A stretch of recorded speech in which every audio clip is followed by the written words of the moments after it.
समय के लिए। और आप सबों को कुछ लोगों को देखकर और सबकी उपस्थिति को मैं महसूस कर प्रभु का धन्यवाद विशेष रूप से करती हूँ, क्योंकि प्रभु ने हमें ये मौका दिया है। हमारे देश में, हमारी कलीसियाओं में बहुत सी आपदाएं हुई, बहुत सी ऐसी विपत्तियां आई, लेकिन परमेश्वर ने हमको जीवितों के जमीन में रखा ताकि हम उसकी स्तुति और धन्यवाद दे सके। मैं प्रभु का धन्यवाद करती हूँ आपके जुनून के लिए, सेवा के प्रति आपके समर्पण के लिए, और परमेश्वर के साथ और उसके अभिषिक्तों के साथ खड़े होने के लिए मैं आपको अभिनंदन करती हूँ और प्रभु का धन्यवाद करती हूँ। जैसे भजन संहिता 133 में लिखा है, जहां पर भाई लोग एक साथ एकजुट होकर रहते हैं वहां अभिषेक की कमी नहीं होगी। हालेलुया। वहां पर अभिषेक प्रभु उंडेलता है।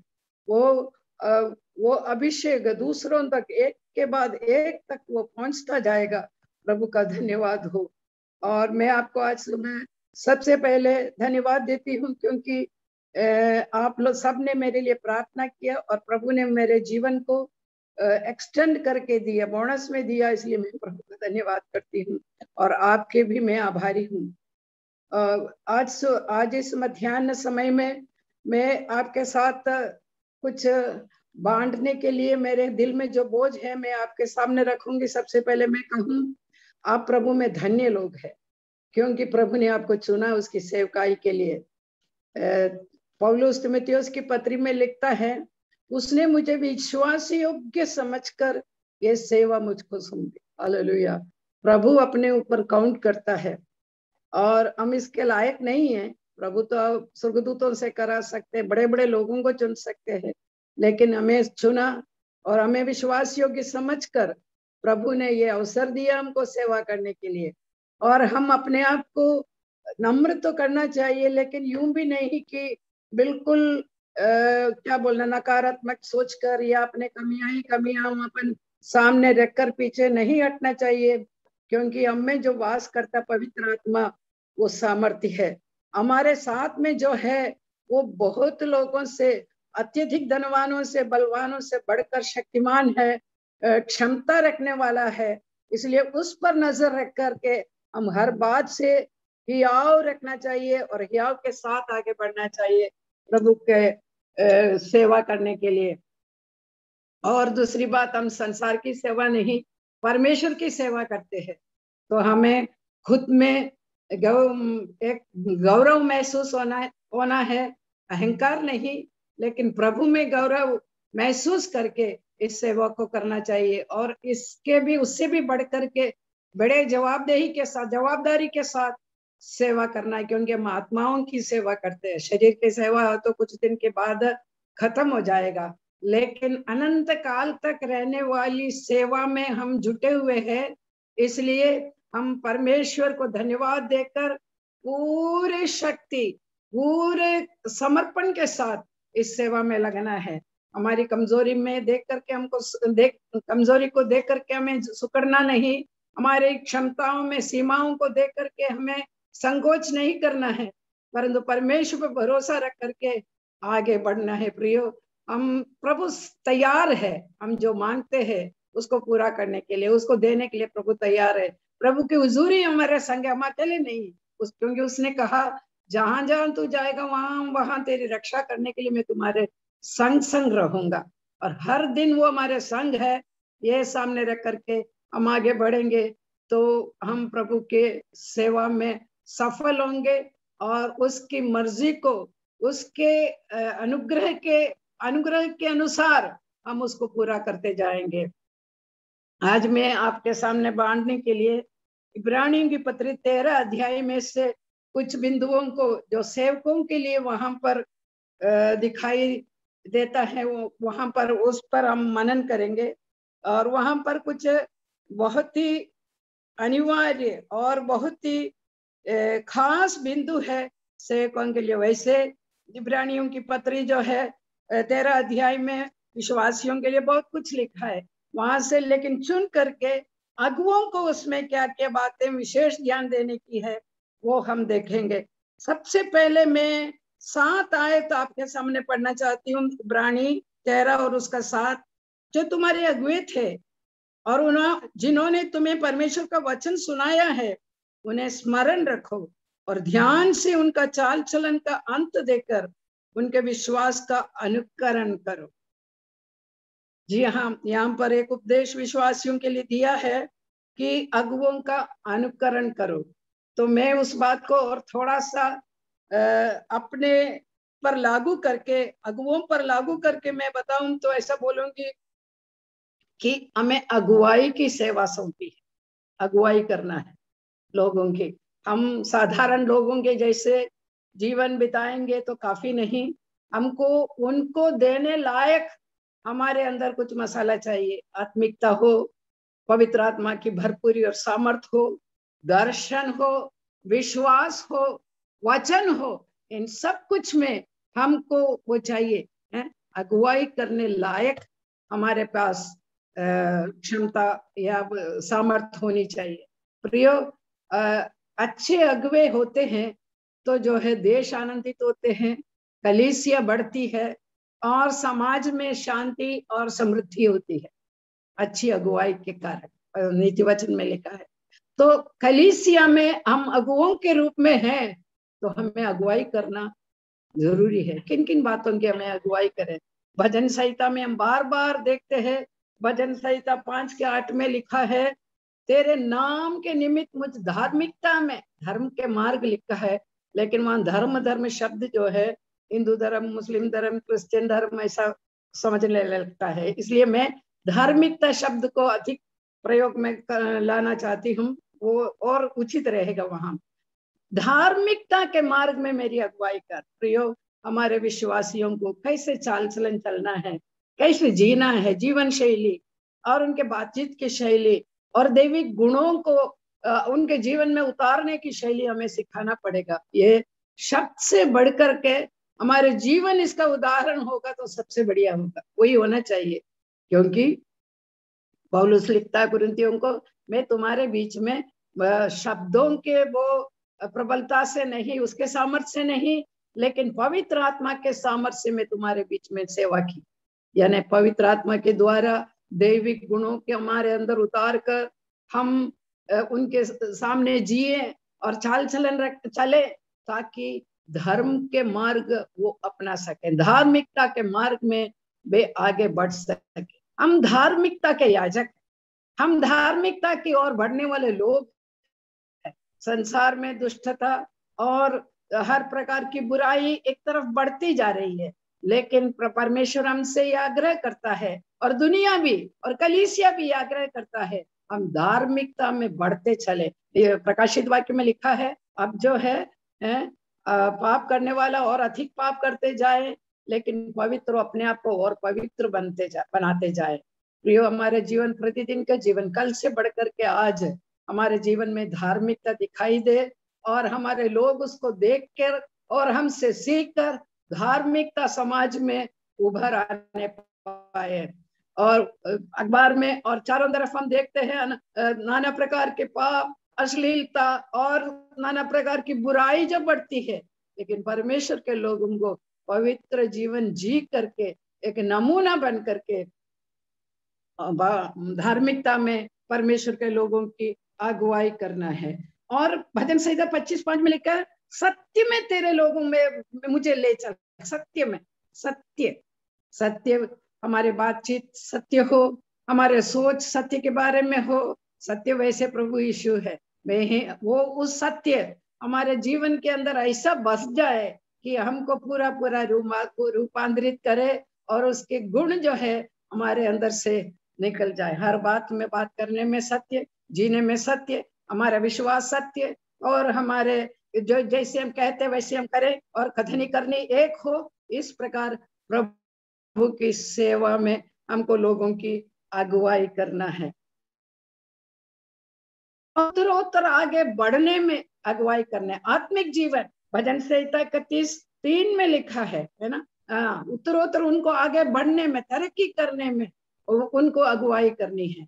कई लोग जो है मैं कई बार सोचती हूँ, हमारे देश में इतने जो कंगाली और दरिद्रता क्यों है?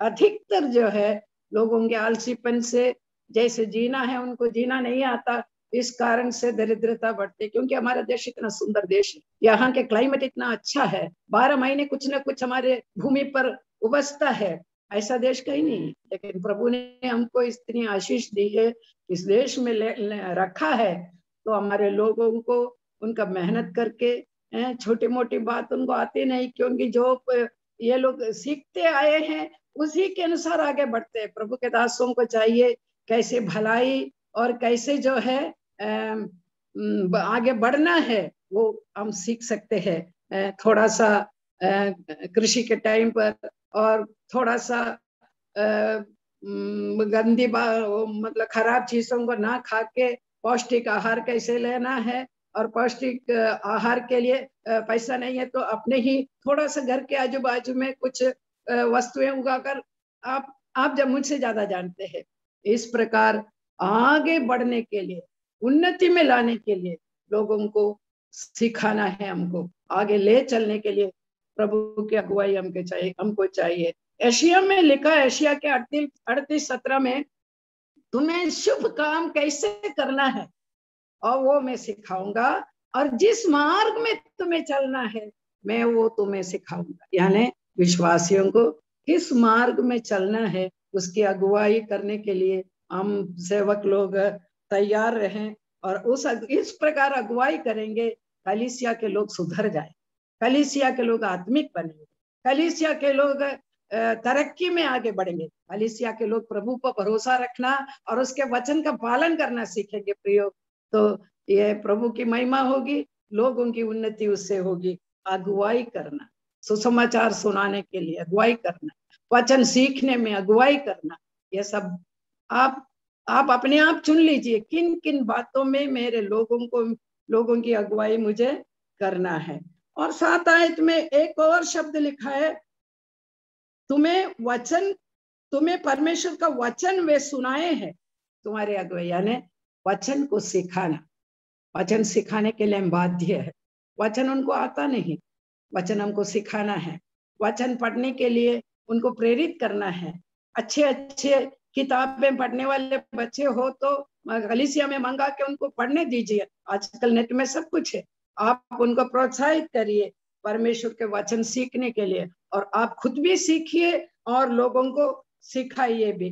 पौलुस जब तीमुथियुस को लिखता है, 1 तीमुथी 4:11 से, इन बातों की आज्ञा दे और सिखाता रह, आज्ञा दे और सिखाता रह। डंडा लेकर आज्ञा देने से अच्छा है उनको प्रेम से सिखाए। अगुवाई करना और वचन सिखाना, और वचन सिखाने के लिए हमको खुद को सीखना पड़ेगा। जो सुबह जल्दी उठ करके मन्ना को बीनना हमको सीखना है। न्यूज पढ़ने या अन्य बातों में जाने से पहले आज का मन्ना बटोरते रहें और उसको नोट में लिखते रहें, ताकि आपको कभी भी जो है वचन बोलने का मौका आए, सिखाने का मौका आए, वचन आपके मन अंदर रहेगा। प्रियो, 119 भजन उसका 11 में लिखा है, मैंने तेरे वचन को मेरे हृदय में रख छोड़ा है ताकि मैं तेरे विरुद्ध पाप न करूं। आपके विश्वासियों को पवित्रता में आगे बढ़ाना है, उनको वचन सिखाइए। आपके विश्वासियों को मजबूत बनाना है, उन्हें वचन सिखाइए। हम खुद भी वचन सीखे और उनको भी वचन सिखाएं। इसके लिए हम हमें बुलाए गए हैं। इसलिए वचन को प्राथमिकता देकर, सब कुछ करने के बाद टाइम है तो पढ़े यूं नहीं, वचन को प्राथमिकता देकर पढ़ें, उसको हृदय में रखें, उसके बारे में सोचें। हम जो फ्री है, लेटते हैं, सोचें। आप वचन के बारे में लेटते सोचते रहेंगे तो आपको दर्शन मिलेगा। मुझे कई बार ऐसा हुआ है, मैं कोई बात को लेकर के प्रार्थना करके उसके बारे में जो उससे संबंधित वचनों को मैं ढूंढ कर या मन में सोच कर सोती हूँ, उस दिन प्रभु मुझसे बात करता है उस वचन के द्वारा। वचन जो है खजाना है प्रियो, सांसारिक खजाना या धन या जवाहरात के खजाने से बढ़कर ये वचन है। इसमें सब कुछ है, इसमें समृद्धि है। ये अल्प बुद्धि को, यानी कमजोर बुद्धि वालों को वो बुद्धिमान बनाता है, हमें पाप से बचाता है, हमें शांति दिलाता है। आपको मालूम ही है वचन की खूबियां जो है। इसलिए वचन को हमें सीखना है और दूसरों को सिखाना है। और तीसरा है अच्छा कॉन्शियस, अच्छा विवेक हमारा होना चाहिए है। हमारा विवेक अच्छा नहीं है तो किसी भी बात में हम कॉन्सेंट्रेट कर नहीं सकेंगे है।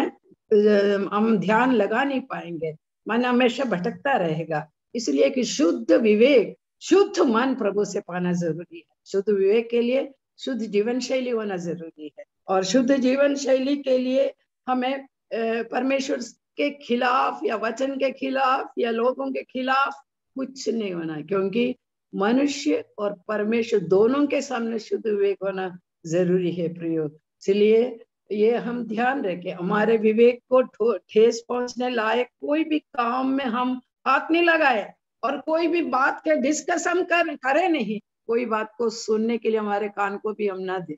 जो शुद्ध विवेक चाहिए तो शुद्ध वातावरण में शुद्ध मन के सोच के साथ हमको आगे बढ़ना है। ये शुद्ध विवेक वाली बात जो है 13 अध्याय के 18 पद में लिखा है।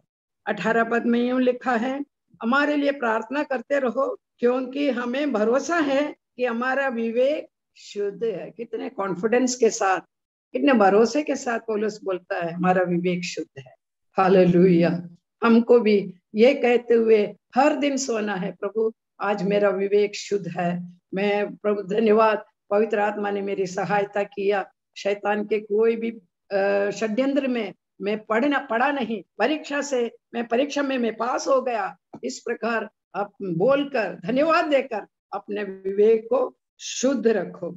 और चौथी बात है पद 9 में लिखा है, नाना प्रकार के विचित्र उपदेशों से न भरमाए जाओ।